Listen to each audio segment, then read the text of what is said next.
பேரியல் பொருளியல் ஒரு தனி மனிதனுடைய வருவாய் மற்றும் செலவு இது போன்ற பொருளாதார நடவடிக்கைகள் எப்படி நம்ம படிக்கிறோம் அப்படின்னா அது நம்ம நுண்ணியல் பொருளியல் அப்படின்னு நம்ம சொல்கிறோம். இதுவே ஒரு நாட்டில் இருக்கக்கூடிய ஒட்டுமொத்த மக்களுடைய வருமானம் மற்றும் செலவிடும் போக்கு இதை பற்றி நம்ம படிக்கிறோம் அப்படின்னா அது பேரியல் பொருளாதாரம்னு சொல்கிறோம். அதே மாதிரி ஒரு தனி நிறுவனத்தை பற்றி நம்ம அதனுடைய வருமானம் மற்றும் லாபம் இதை பற்றி நம்ம படிக்கிறோம் அப்படின்னா நாம் அது வந்து நுண்ணியல் பொருளாதாரம்னு சொல்கிறோம். இதுவே ஒரு நாட்டில் இருக்கக்கூடிய ஒட்டுமொத்த நிறுவனங்கள் ஒட்டுமொத்த தொழில் அமைப்புகள் அதனுடைய வளர்ச்சி இது போன்ற நடவடிக்கைகள் நம்ம பார்த்து படிக்கிறோம் அப்படின்னா பேரியல் பொருளாதாரம் அப்படின்னு நம்ம சொல்கிறோம்.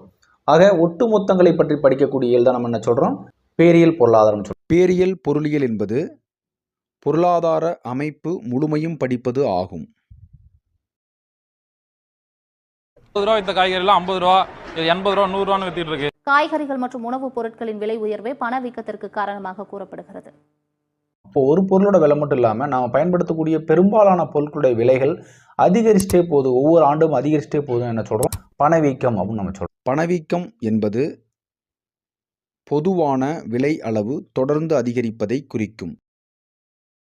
முதலாளித்துவம் அப்படிங்கிறது பொருளாதார நடவடிக்கைகளை தீர்மானிப்பதில் அரசாங்கத்தின் பங்கு குறைவாகவும் தனியார் துறையின் பங்கு அதிகமாகவும் இருந்தால் அதை நம்ம என்ன சொல்கிறோம், முதலாளித்துவ நாடுகள் அப்படின்னு சொல்கிறோம். முதலாளித்துவம் என்பது பொருளாதார நடவடிக்கைகளை தீர்மானிப்பதில் அரசாங்கத்தின் பங்கு குறைவாகவும் சந்தையின் பங்கு அதிகமாகவும் காணப்படும்.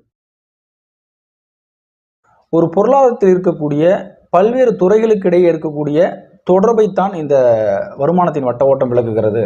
இல்லத்துறை, நிறுவனத்துறை, அரசு துறை மற்றும் வெளியுறவுத்துறை. வருமானத்தின் வட்ட ஓட்டம் என்பது பொருளாதாரத்தின் பல்வேறு துறைகளுக்கிடையே உள்ள தொடர்பினை விளக்குவதாகும். பொருளாதார மாதிரி உண்மையான பொருளாதார நடவடிக்கைகளை ரொம்ப எளிமையான முறையில் எப்படி புரிஞ்சுக்கிறது அப்படிங்கிறத நம்ம சொல்கிறது தான் வந்து பொருளாதார மாதிரி அப்படிங்கிறோம். இப்போ உதாரணமாக நாட்டில் எவ்வளோ பணவீக்கம் இருக்குது அப்படிங்கிறத சாதாரண ஒரு வரைபடத்தின் மூலமா நம்ம பார்த்தோன்னே தெரிஞ்சுக்கலாம். இதை தான் நம்ம என்ன சொல்கிறோம், பொருளாதார மாதிரிகள் அப்படின்னு சொல்கிறோம். பொருளாதார மாதிரி என்பது பொருளாதார நடவடிக்கைகளுக்கு இடையே ஆன உறவுகள் பற்றி விளக்குகிறது.